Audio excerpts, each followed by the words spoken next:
여러분 문학책 펴세요. 문학책 94쪽.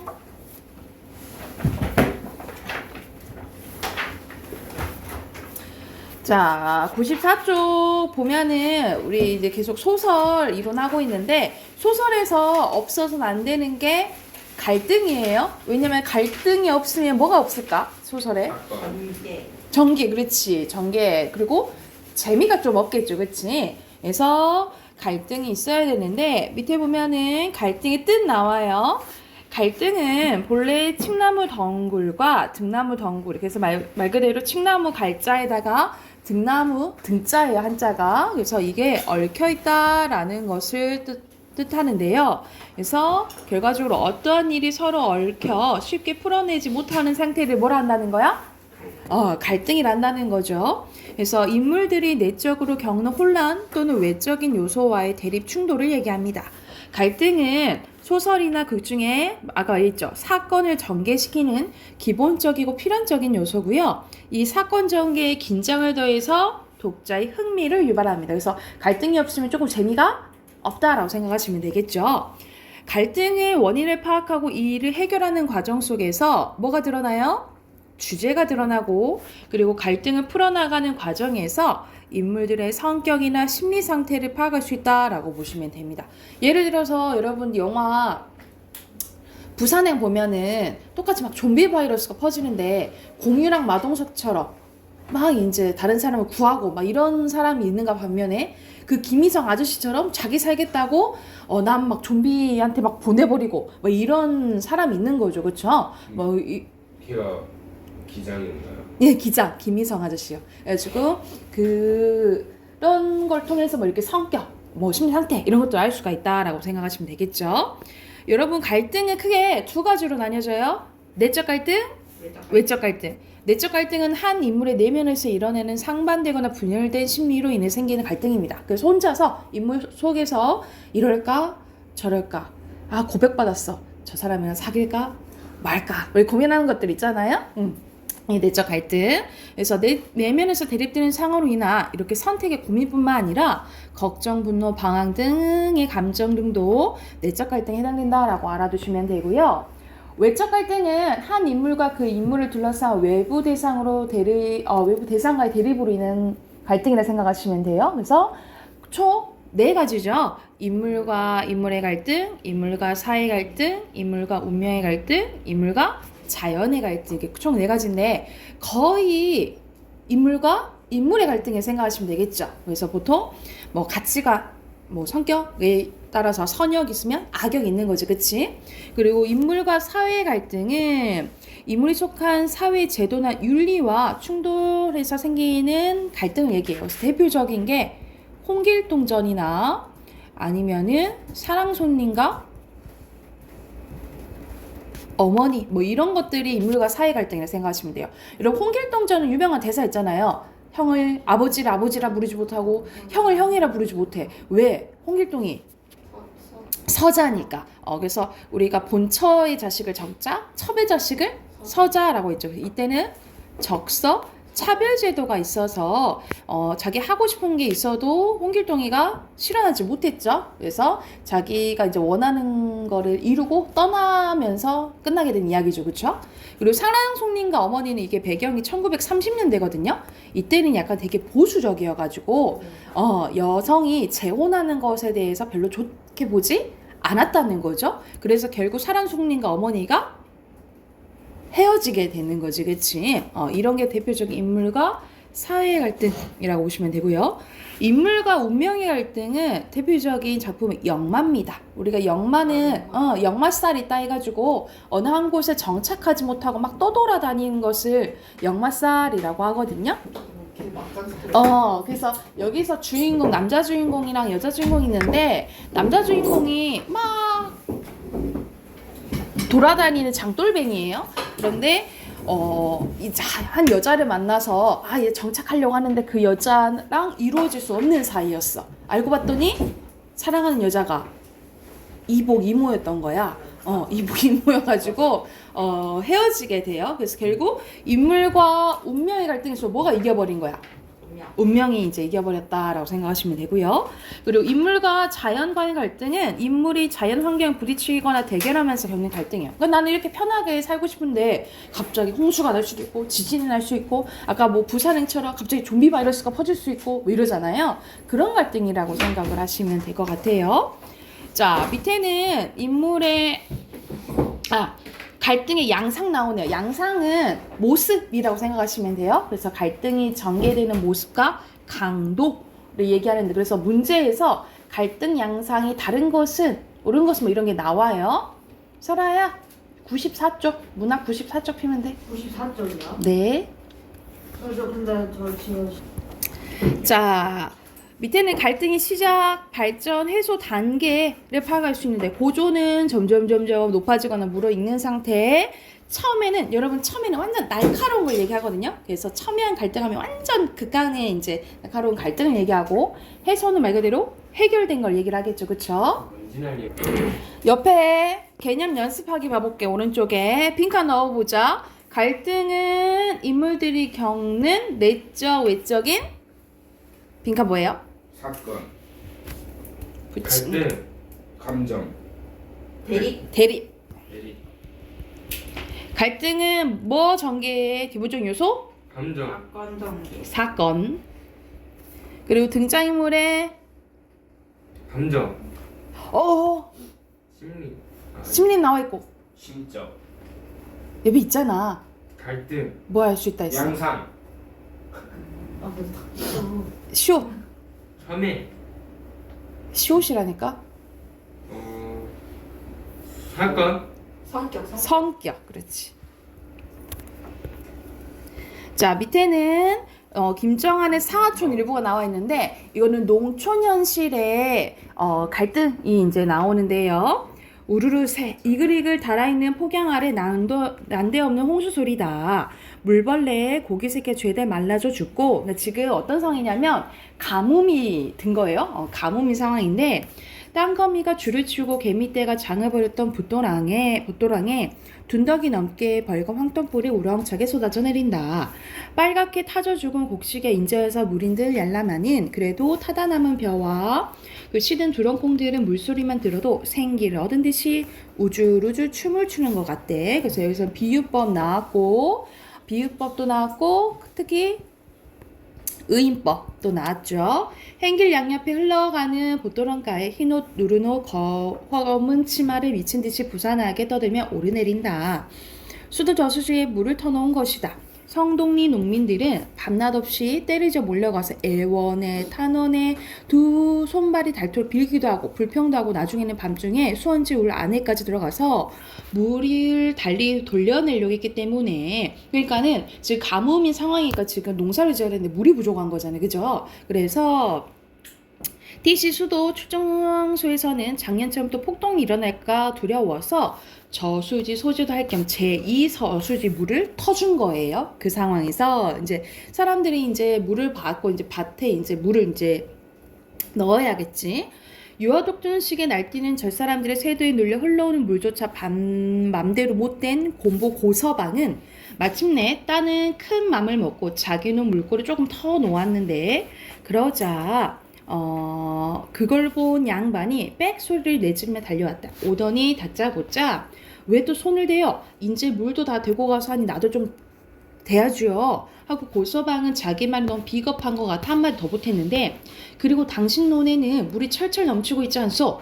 뭐 넘어? 어디 넘어? 이 양반이 눈이 있나 없나? 하고 그는 곰보는 물꼬를 봉하려 들었다. 안 돼요. 곰보는 물꼬를 아까보다 더 크게 열면서 위에 있는 눈 한 번도 적시지 못하게 하고 아랫놈만 도랑이 넘게 물을 쓰려는 건 너무 심하지 않소? 하고 뭐? 그렇게 노래면 어쩔 거요? 하면서 같은 이제 농민들끼리 지금 이제 갈등이 나와 있는 상황이라고 생각하시면 되겠죠. 자, 밑에 보면은 저수지를 둘러싼 농민들과 TAC 수도 출장소 갈등이 나타나는데, 이건 인물과 자연의 갈등입니까? 아니요. 인물과 뭐의 갈등이에요, 그러면? 인물과 인물. 또 크게 보면 인물과 사회겠죠, 그쵸? 자연은 아니겠지. X. 그리고 고서방과 양반이 갈등하고 있는 거 맞죠? 자, 뒤로 넘겨봅시다. 여기서는 구성이 나와 있는데 구성은 소설이 어떻게 이루어져 있는가가 나오는 건데요. 여러분 소설의 3요소가 뭐죠? 주제. 주제. 사건. 아이고. 배경. 아니야, 그거 인사배 따로 있어. 전개. 작가. 이번 여기 있잖아. 그러니까 구성. 구성. 구성의 3요소가 인물, 인사배. 사건, 배경이에요. 하나 더. 작가마다 쓰는 스타일이 달라요. 필체. 문체. 오케이. 이거 써버려. 문체. 그래. 그리고 이 문체가 이것을 통해서 드러나요. 이것도 세 가지야. 성격. 시대. 어떻게 쭈르륵 써? 쓰는 걸 뭐라 할까? 줄글 산문. 가만히 있어. 알아. 너네들은 알아. 이렇게 쭉 쓰는 사람을 뭐라고 해? 에세이. 소설에서 쓴 사람은 뭐라 그래? 작가. 소설에서 말하는 사람. 주인공. 아니야, 주인공일 수도 있지. 말하는 사람. 그래. 화자는 시에서 말하는 거고. 서술자. 그러면 쭉 쓰는 걸 뭐라 그래? 서술. 인물 간의 갈등. 관계. 전개. 대화. 독백. 그리고 독백 아닌데. 그림 그리듯이 쓰는 걸 이미지. 화체. 먹고 싶어? 우리가 겉모습을 외양 땡땡이라고 하잖아요. 묘사. 그렇지. 묘사. 적어놔요. 네. 서술, 대화, 묘사를 통해서 뭐가 달라진다? 문체. 문체가 달라진다라고 생각하시면 돼요. 서술, 대화, 묘사에 따라서 문체. 그래서 소설의 3요소는 뭐라고? 주제, 구성, 문체예요. 근데 이 중에 지금 할 게 구성이야. 구성은 소설의 주제를 효과적으로 나타내기 위해서 여러 요소를 짜임새 있게 배열해 놓은 거라고 생각하시면 돼요. 그래서 인물이 작품 속에 겪는 갈등에 영향을 받아서 완성되어 있는 게 구성인데요. 자, 이 구성의 3요소가 뭐라고? 인물, 사건, 배경.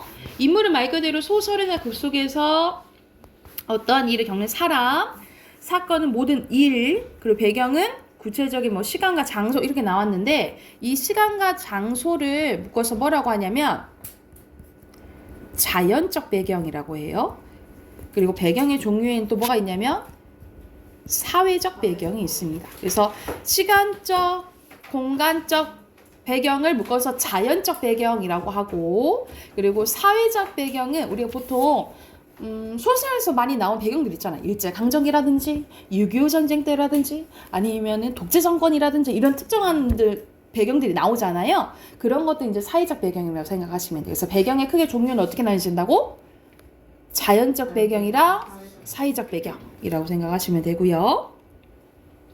자, 밑에는 소설의 구성 단계입니다. 우리 여러분은 5단계 알잖아요. 발단적인 위기절정, 결말이죠.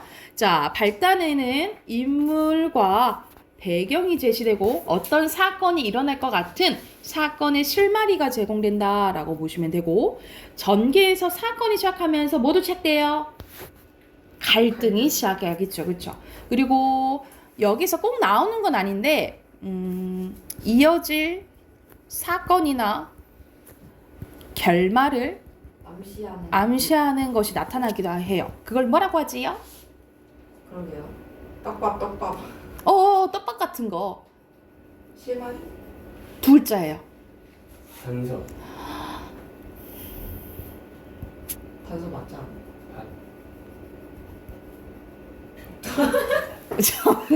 그걸 입 밖으로 내 지금? 보수. 복선이라고 해요. 복선. 그리고 갈등이 고조되고 심화되는 게 위기. 그리고 갈등의 최고조가 절정이죠. 그리고 이때 어떻게 사건이 해결될지 갈등 해결의 실마리가 보여주는 게 절정이라고 보시면 됩니다. 이 결말이 갈등이 해소되면서 사건이 마무리가 되고 마지막에 주제가 제시가 되고요. 주인공의 운명도 결정된다라고 결말에 써놓으시면 돼요. 설아야, 넌 들리잖아. 그럼 바로 써놓으면 되잖아. 아니 뭘 쓰는지 모르겠어. 아니, 내가 말을 하잖아. 결말에 주제 제시 그리고 주인공의 운명이 결정된다라고 써놓으시면 빨간 되겠죠? 펜 있어요. 너무 빠른데. 빨간 펜. 나 근데 그리고 사건의 구성 방식 봐볼게요. 중심 사건의 수가 하나이면 단일 구성이라고 해요. 그래서 당연히 하나만 있으니까 이야기가 좀 짧겠죠. 그쵸? 그래서 단편 소설의 주형 사용되고요. 두 가지 이상의 사건이 얽혀서 이야기 구성되는 것을 복합 구성이라고 해요.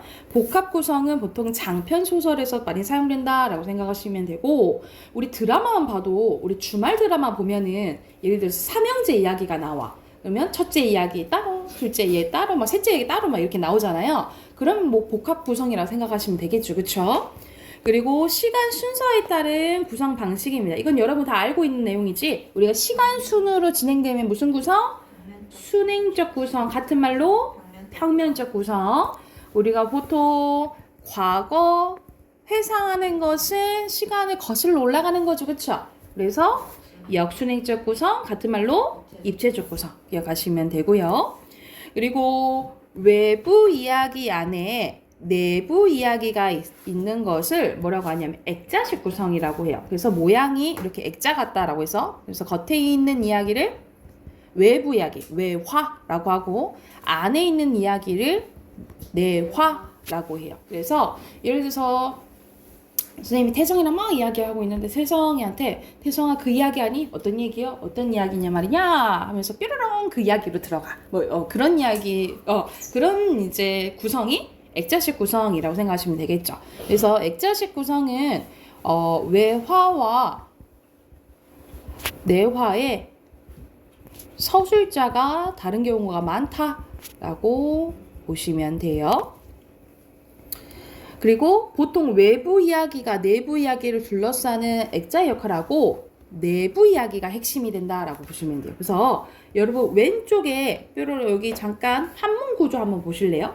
환몽인데 자 꿈에서 처음엔 현실로 시작해. 근데 꿈속 이야기를 보여줬다가 다시 꿈에 깨면서 끝나게 되는 구조거든요. 그래서 말 그대로 이것도 액자식 구성이야. 근데 여기서 핵심 내용은 꿈일까 현실일까?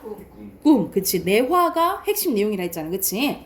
그래서 환문 구조도 액자식 구성이다라고 기억을 해두시면 되고요. 밑에는 일대기적 구성 나왔네. 일대기적 구성은 인물이 태어났을 때부터 죽을 때까지 다루는 거야. 그럼 당연히 순행적 구성이 되겠죠. 그쵸? 순행적 구성이 되고 그리고 주로 고전 소설에서 영혼 소설 나올 때 일대기적 구성이라고 생각을 하시면 됩니다. 그리고 마지막으로 의식의 흐름에 따른 구성 나와 있네. 우리가 의식 흐름 기법 배웠잖아. 그치? 생각나는 대로 다 서술하는 거라고 생각을 하시면 돼요. 근데 보통 이제 뭐 생각하시면 기억하시면 되냐면 당연히 요건 알아두셔야 되고 그쵸? 뭐 액자식 구성 일대기적 구성은 보통 이제 고전 소설이 나오니까 이 정도 알아두시면 될 것 같아요. 오른쪽도 개념 연습하기 봐보자.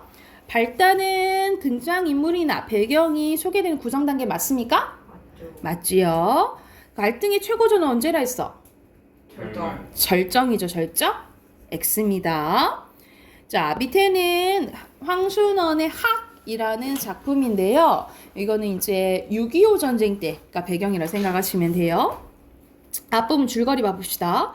남쪽 치안대원으로 있던 성삼은 어렸을 적에 함께 학사냥을 하며 놀았던 덕재를 우연히 만나게 되지만 덕재는 농민 동맹 부위원장을 지낸 인물로 호송되는 처지입니다. 그러니까 어렸을 때 친구가 남과 북으로 지금 나뉘어져가지고 지금 만나게 된 거예요 지금. 성삼은 자진하여 자신이 덕재를 호송하기로 하는데요. 성삼은 덕재를 신문하지만 덕재는 자기는 그냥 농사꾼이라고 결백을 하는 지금 상황인 거야. 그래서 같이 이제 호송하고 있는데 고개를 다 내려온 곳의 성삼이는 주춤 발걸음 멈추었다. 저쪽 발 가운데 흰옷을 입은 사람들이 허리를 굽히고 섰는 것 같은 것은 틀림없는 학대인 거야. 그래서 성삼이 덕자는 가고 있는데 학대를 마주한 거예요. 그럼 당연히 어렸을 적에 기억이 나겠지, 그치? 소위 38선 완충지대를 통해서 뭘 알 수 있어요? 시대적 배경 알 수 있겠죠? 이곳 사람이 살고 있지 않은 그동안에도 이들 항만은 전대로 예전처럼 살고 있는 것이다. 지난날 성삼이와 덕재가 아직 12살 때쯤 일어난 일이다 하면서 과거를 회상하네요. 그쵸? 무슨 구성? 역순행적 구성인 거죠. 어른들 몰래 둘이서 올가미를 놓아 여기 학 한 마리 잡은 일이 있었는데 단정하게 어때? 새끼로 날개까지 얽어매 놓고는 매일같이 둘이서 나와 학에 목을 쓸어 안고 등에 올라타고 야단을 하고 막 논 거지.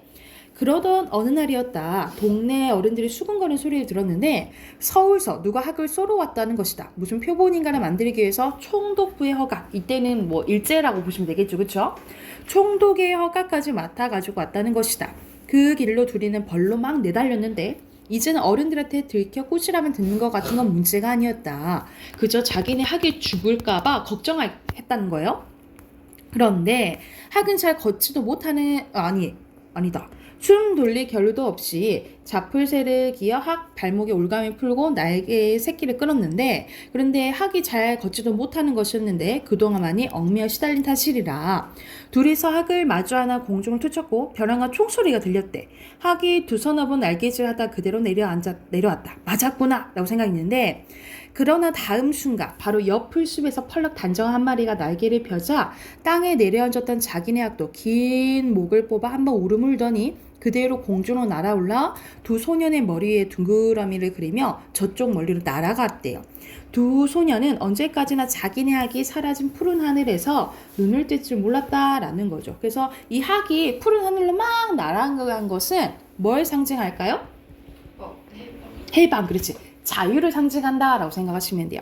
여기까지 이제 과거 이야기고 이때를 이제 떠올리면서 성삼이가 얘기를 합니다. 우리 학사냥 한번 가자 라는 얘기를 해. 그래서 이 말을 통해서 뭘 알 수 있을까요? 아마 성삼이가 덕재를 풀어주지 않을까 이런 것을 암시한다라고 보시면 됩니다. 그래서 이 부분이 성삼이 덕재에게 도망칠 기회를 줄 것을 암시한다 라고 보시면 되겠죠. 자, 여기서는 이 단어들을 통해서 시대가 언제라고요? 아니, 일제는 총독부였고 이때는 6.25 전쟁 때. 그리고 시간 거슬러 올라갔죠? 역순행적 구성이고요. 누구랑 갈등하고 있어요? 성삼이와 덕재죠. 그래서 빈칸 덕재입니다. 빈칸 덕재. 됐나요? 어디 빈칸이야? 밑에 빈칸. 자, 뒤로 넘겨서 작품들 바로바로 해볼게요. 98쪽 가볼게요. 자, 여기서는 김동리의 무녀도라는 작품이 나옵니다. 여러분, 무녀 하면은 무당 생각하시면 돼요.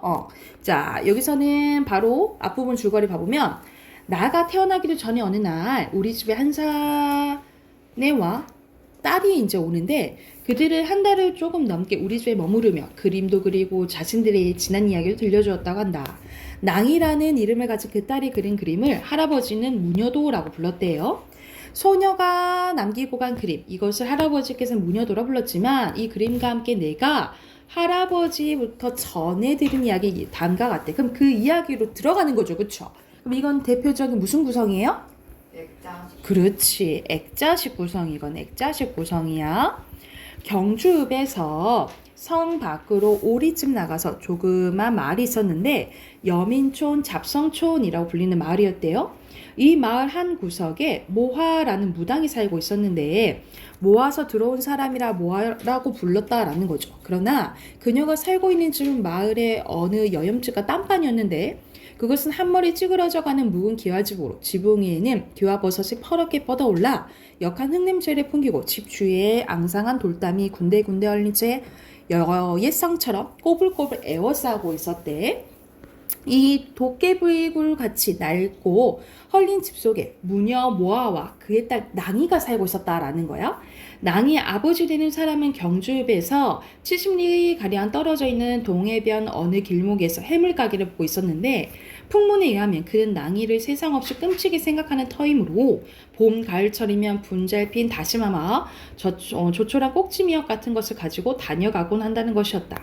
나중에 우기가 돌연히 나타나지 않았더라면 이 도깨비굴 속의 그녀들이 찾는 사람이라야 모아에게 굿을 청하러 오는 사람들과 그리고 봄, 가을에 한 번씩 낭이를 찾아주는 그녀의 아버지 정도로 세상 사람들과는 별로 왕래도 없이 쓸쓸하게 살아가는 모녀였다라는 거죠.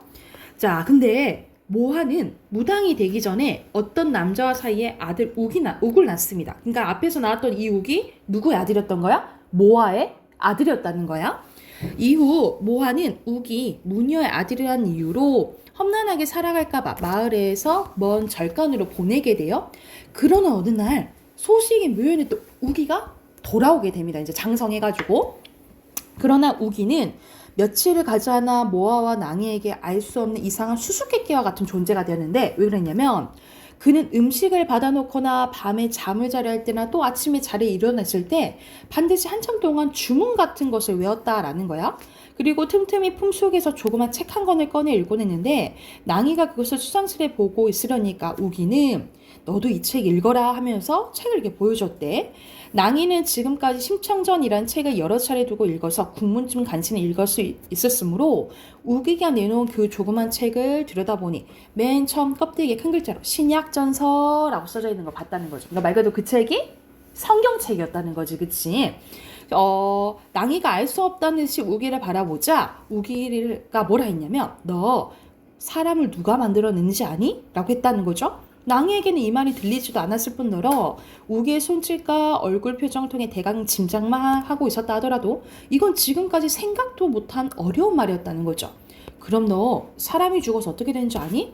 이 책에 이게 다 쓰여져 있다 라고 얘기했다는 거죠. 그리고 손으로 몇 번의 하늘을 가리키면서 그 낭이가 알아둘 수 있는 말이라는 건 하나님이었다는 거지. 그래서 뭐라 하냐면 우리 사람을 만든 건 하나님이시다. 하나님은 우리를 만들었을 뿐만 아니라 천지 만물을 다 만들어졌단다. 그리고 죽어서 돌아가는 것도 하나님 전이다. 우리 하나님 앞으로 가는 거다. 라고 얘기를 하는 거죠. 그러니까 여기서 이제 알 수 있는 게 우기가 뭔 거야? 말 그대로 기독교, 크리스천인 거에 된 거지, 그치? 근데 모화는 뭐야? 무녀잖아. 그러니까 토속신앙을 믿잖아요. 그러니까 전혀, 우리는 지금 종교가 이제 다양하잖아. 그래서, 이런 거 믿는구나 하고 이제 이해를 하지만, 이때는 되게 보수적이고 폐쇄적이잖아. 그쵸? 그러면 지금 모화 입장에서는 우기를 이해할 수 이제 없는 상황이 이제 오게 된 거야. 이러한 우기의 하나님은 며칠 지나지 않아 곧 모아의 의혹과 반발을 불러일으켰다라는 거죠. 그러면서 이제 뭐가 시작되는 거야? 왜죠? 이제 갈등이 시작돼요. 우기가 온 지 사흘째 되던 날 아침밥을 받아놓고 그가 기도를 드리려니까 모아는 너 불도에도 그런 법이 있나? 하면서 불교에 그런 게 있어? 라고 물어본 거야. 모하는 우기가 그동안 절간에 있다 온 줄만 믿고 있었으므로 그가 하는 것이 모두 불도에 관한 위인 줄 알고 생각했다라는 거죠. 아니요, 어머니, 난 불도가 아닙니다. 불도가 아니면 무슨 도가 있어? 어머니, 난 절간에서 불도가 보기 싫어 달아났습니다. 불도가 보기 싫다니? 불도야 큰 도지. 그럼 너 신선도야? 라고 물어본 거야. 아니요, 어머니, 난 예수도시다. 예수도? 북선 지방에서는 예수교라고 합니다. 새로 난 교지죠. 너 그럼 동학당이구나. 우리 동학사상 있었잖아요. 그쵸? 조선 후기 때. 아니요, 난 동학당이 아닙니다. 난 예수교시다. 그럼 예수동가 하는 데서는 밥 먹을 때 눈을 감고 주문을 외니? 엄마니, 그건 주문이 아닙니다. 하느님 전에 기도드린 겁니다. 하나님 앞에 모아는 눈을 동그랗게 떴대요. 네, 하나님께서 우리를 만드셨으니까요. 라고 하니까 야, 너 작기가 들렸구나. 이렇게 이제 된 거야. 그래서 여기서는 말 그대로 토속신앙이랑 그리고 기독교랑의 가치관 갈등이 나온다라고 생각을 하시면 돼요. 그래서 주제 써놓을게요. 주제는 토속적 세계관과 기독교 세계관의 대립 한 번 더 불러주세요. 및 비극적인 인간의 운명에 대해서 이야기한 소설이라고 보시면 돼요. 토속적 세계관과 기독교 세계관의 대립, 기독교 세계관의 대립 및 비극적인 인간의 운명에 대해서 얘기했다라고 보시면 돼요. 토속적 세계관과 기독교 세계관의 대립 및 비극적인 인간의 운명이요. 비극적인 거. 인간의 운명. 옆에 세 문제 있죠? 바로 풀어볼게요.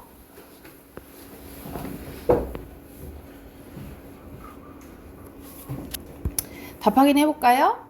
자, 1번에는 이거 액자식 구성이잖아요. 그쵸? 5번이고요. 그리고 2번은 사건이 일어난 순서예요. 먼저 우기가 태어나야 되겠지. 그치? 그래서 가장 먼저인 게 디귿, 그 다음에 리을, 니은, 기억, 리을 이렇게 되겠죠? 아니 미음이죠. 미음. 디귿 다음 뭐예요? 디귿, 리을, 니은, 기억, 미음이에요. 그리고 3번 너무 쉽죠? 여기서는 모와 우기는 인물 간의 무슨 갈등? 외적 갈등 쓰시면 되고, 세계관은 말 그대로 아까 전에 주제에 써놨던 토속적인 세계관과 기독교적 세계관의 갈등, 뭐 대립 이렇게 쓰시면 되겠죠. 토속이에요. 네, 토속적인 세계관과 기독교적 세계관의 갈등이에요. 다 쓰셨으면 뒤로 넘겨볼게요. 변신 나왔으니까 또 변신. 카프카의 변신이요? 자, 염상섭의 3대입니다. 여기서 말 그대로 3대에 걸친 이야기로 생각하시면 되거든요. 그래서 여기서는 조이가 이제 영감과 그의 아들 조상훈이가 나와요. 그리고 또 그의 아들 덕기가 나옵니다. 그래서 3대에 걸친 이야기인데 배경이 일제강점기고, 자, 조이간이 이제 부자야. 근데 조이간과 상훈이 가치관이 맞지 않아요. 그래서 에이 너한테 유산 안 물려줘 하면서 조이간이 죽고 덕기한테 바로 물려줍니다. 맞아요. 빠작에서 한번 했었어요.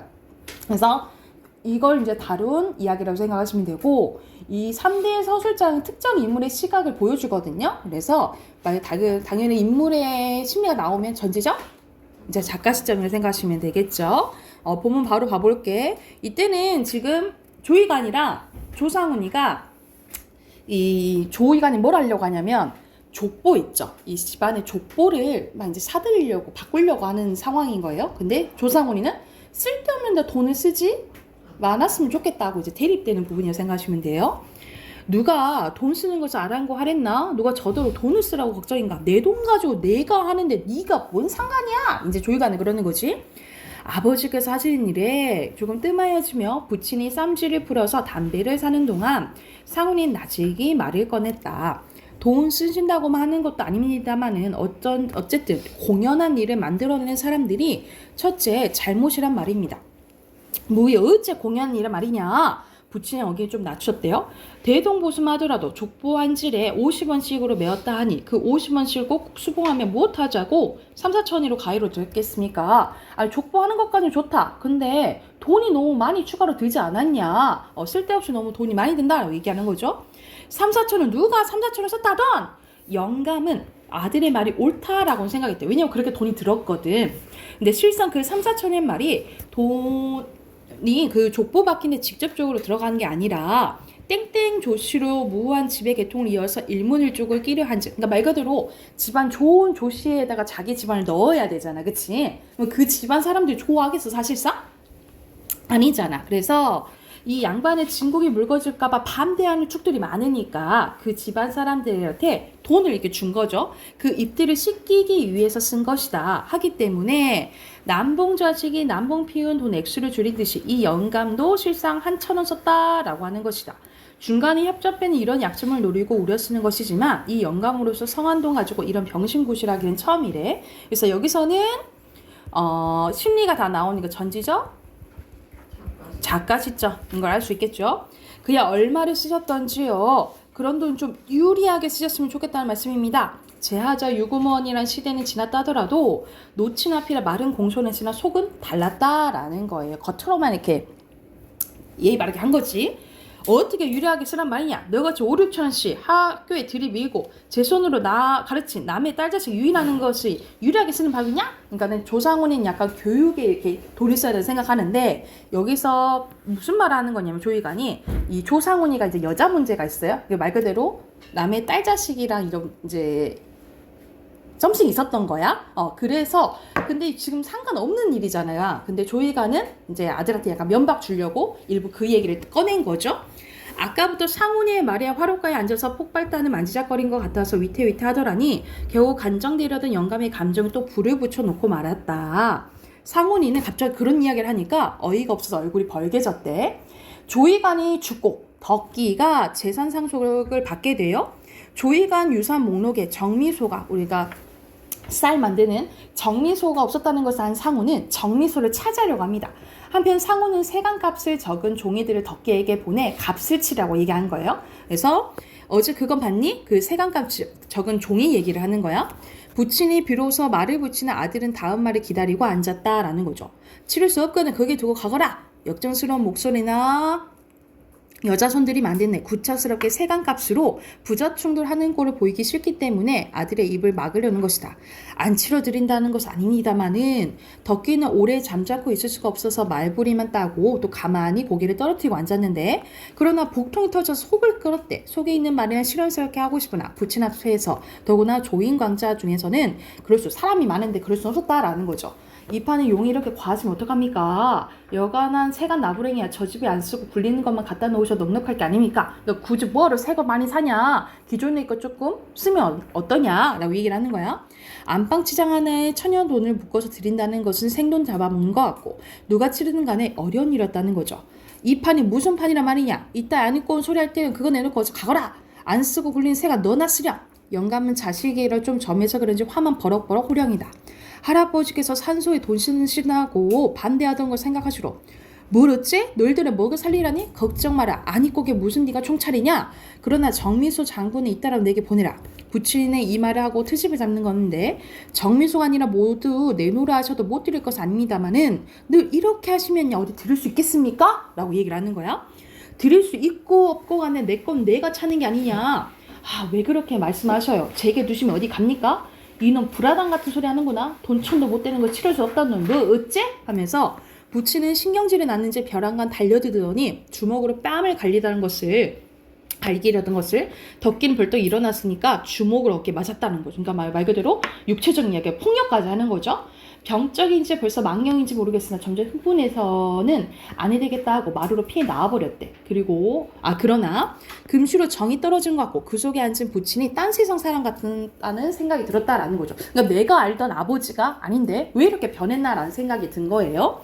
신앙을 잃어버리고 사회적으로 활약할 야심이나 희망까지 길이 막히고 보면야 생활이 거칠어갈 수밖에 없을 것이라고 동정하는 편도 한편인데 한편 이해하려고 하긴 하는데 이미 신앙을 잃어버린 다음에 가면을 벗어버리고 파탈하고 나서는 것도 오히려 나은 일을 하겠으나 노예에서는 늙은 노자죠. 나이 먹어서 이렇게도 생활이 타락해질 수 있을까? 덕기는 부친에게 반항하기보다는 아버님 어떻게 이렇게 변했을까? 하고 탄식했다라는 거예요. 그래서 결국 이제 상훈이도 나중에 이제 사고 쳐가지고 이제 철컹철컹 해가지고 이제 들어가게 되고 그랬거든요. 그래서 점점 이제 몰락해 가는 집안이 나온다라고 생각하시면 됩니다. 그래서 주제는요, 이게 배경 일제강점기 때거든요. 일제강점기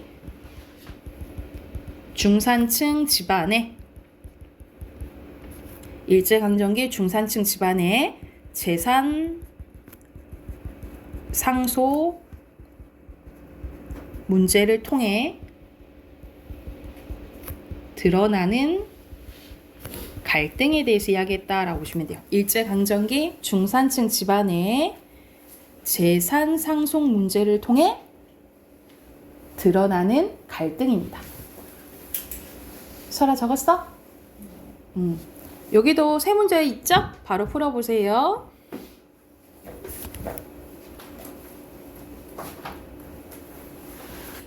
답 확인해볼게요. 잠깐만요. 뭘 고민하세요? 어려워. 5번? 5번 개 헷갈려요 지금. 진짜요? 4번은요? 4번은 내용 일치 문제죠? 네. 4번에 1번. 1번이죠, 그치? 3, 4천 들었다 그랬죠, 그쵸? 그리고 5번에 5번. 네? 3번? 2번. 5번 아니에요? 3번 아니면 5번인데? 맞아요. 3번 아니면 5번이에요. 저 3번 아니에요? 5번. 3번이에요. 왜요? 여기서 아버지가 자신의 잘못을 아들의 탓으로 돌리고 있어요. B가? B? 예? 아들이 문제 삼기진 않았지 않아요? 아들은 자신의 생각에 다른 아버지 행위를 문제를 삼죠. A에서는 뭐 아버지가 족보사들인 거, 그치?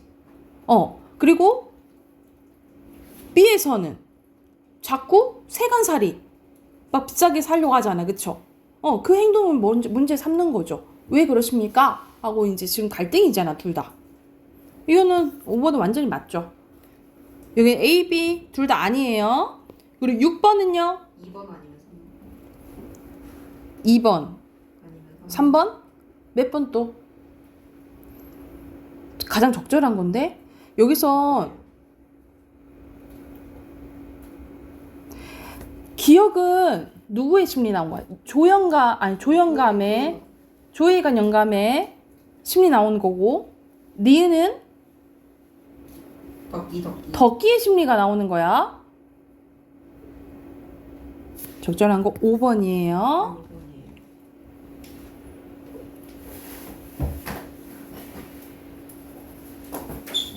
2, 3번은 왜 아니에요? 모르겠어요. 자, 서술 대상인 상훈의 의식과 행동 사이 인과관계가 여기서는 조이간이 생각이잖아. 상훈의 의식 알 수 있어? 없어. 그쵸? 그리고 덕기가 폭착한 상훈이 심리적 갈등? 상훈이가 갈등하고 있어요? 심리적 갈등? 혼자 고민해? 그걸 어떻게 알아 누가? 덕기가 알 수? 없잖아. 여긴 덕기 심리 나오잖아. 그치? 그리고 3번은요.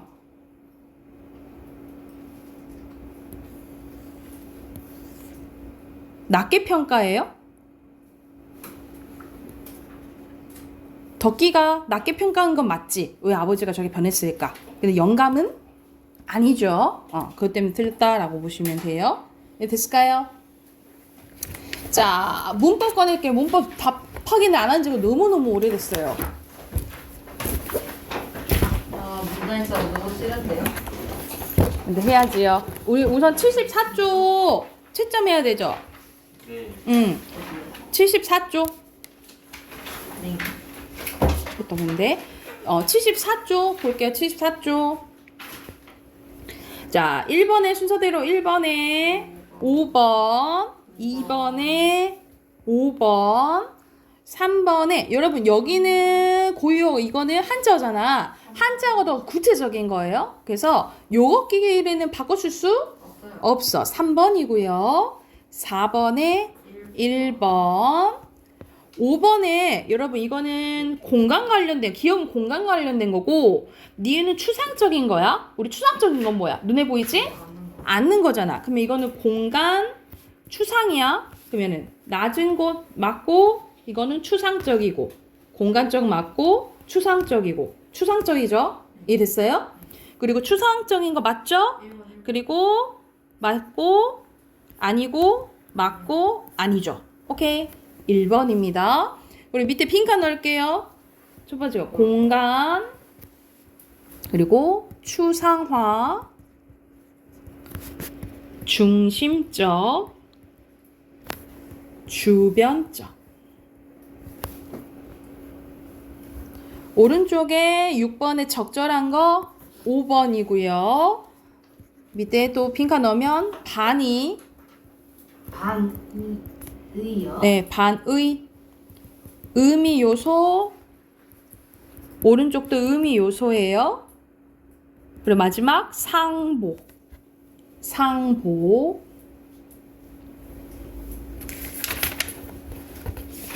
자, 76조 밑에 빈칸 넣을게요. 순서대로 상이요. 상의요. 하이요. 여기에요? 하의어.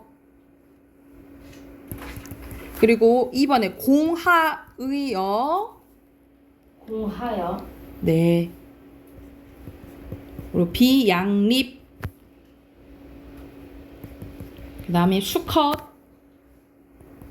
상보적. 반의. 이해가 됐나요?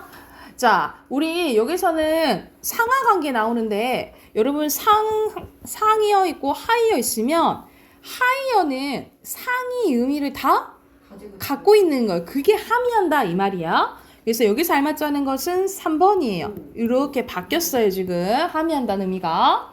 그리고 여기서는 기역과 니은을 다 만족시켜야 되는데 여러분 반의 관계는 반대되는 거잖아, 그치? 근데 비양립은 나머지 건 없어야 돼. 요것만 극단적으로 있어야 된다는 거야. 그러면 여기서 여러분 반의 관계 찾으면 두 가지 찾을 수 있죠. 요렇게랑 이렇게 찾을 수 있겠지, 그치? 근데 이렇게 고르면 안 돼. 왜요? 여름, 겨울은 모두 있어. 아 계절 봄, 가을도 있죠? 계절이고 나머지 것도 있잖아. 그래서 극단적으로 있는 반의 관계는 요거밖에 안 돼요. 그래서 1번입니다. 1번이에요. 자, 그리고 오늘 문장 이거 여러분 지겹지만 계속 할 수밖에 없는 거예요. 할 수밖에 없는 거. 여러분 선생님이 이제 얘기를 해주면 이거를 계속 방학 때 계속 할 거고 방학 때 1월 달에는 새로운 교재가 나갈 거긴 해요. 새로운 문학이랑 독서하고 문법도 새로운 교재가 나갈 건데 문법 부분 좀 덜 끝나서 이거는 마무리 선생님 끝까지 해주고 다른 교재 들어갈 거예요. 그렇게 할 거고 여러분 고등학교 1학년 여러분 교과서가 바뀌었는데 크게 문법 부분은 바뀌진 않았어요. 거의 똑같아요. 거의 바뀌진 않았고 나오는 부분이 1학년 때 나오는 부분이 이 문장의 구조까지는 이거는 포함되어 있진 않는데 이건 모의고사 때 단골 문제예요. 문장의 구조는 모의고사 때 단골 문제고 자 우리가 의문 했었죠? 기억을 떠올려봐. 의문이 뭐였어? 의문 불려놓은 거 있잖아요. 여러분 의문? 의문이 뭐야? 알았는데 시 어머나 그건 운율이겠죠. 의문 소리로 나온 너네 우리 엄청 외웠잖아. 가장 작은 단위. 말의 뜻을 구별해주는 소리 가장 작은 단위. 그래서 대표적으로 뭐 기억하면 돼? 자음이랑 모음. 우리 자음표, 모음표 엄청 외웠잖아. 우리가 의문이 파생돼서 여기서 이제 나오는 게 뭐 나오냐면 의문의 변동이 나와요. 여러분 이걸 이제 필수적으로 알아두셔야 되고 의문의 변동도 모의고사 필수 문제예요. 왜냐면 여러분 의문의 변동은 원래 중학교 2학년 때 배웠어야 되는데 교육과정 빠져 있어. 그래서 중학교 때는 안 배웠다 갑자기 고등학교 때 나오는 거예요. 그래서 여러분 알아두셔야 되고 우리 의문보다 큰 게 형태소고 형태소 큰 게 단어예요. 우리 단어를 나눠 놓은 걸 뭐라 하지? 품사, 그치? 품사고 그리고 여기서 이제 나오는 게 문장에서 하는 역할에 따라서 나눠 놓은 게 문장 성분이라고 보시면 돼요. 그래서 여러분 품사는 몇 개야? 구품사. 그렇지. 구품사야. 문장 성분은 몇 개? 7개. 7개. 그래서 여러분 구품사 7성분 이렇게 기억하세요. 구품사 7성분이요. 여러분 품사는 뭐로 끝나? 사로 끝나. 사. 뭐 있어? 명사. 명사, 대명사, 수사, 관형사, 부사. 부사, 접속사는 영어고. 조사. 조사, 부사 형용사. 동사. 형용사, 마지막 뭐지? 감탄사. 감탄사. 여러분 접속사랑 전치사는 영어에서 나오는 거야. 그래서 영어는 팔품사고 국어는 뭐야?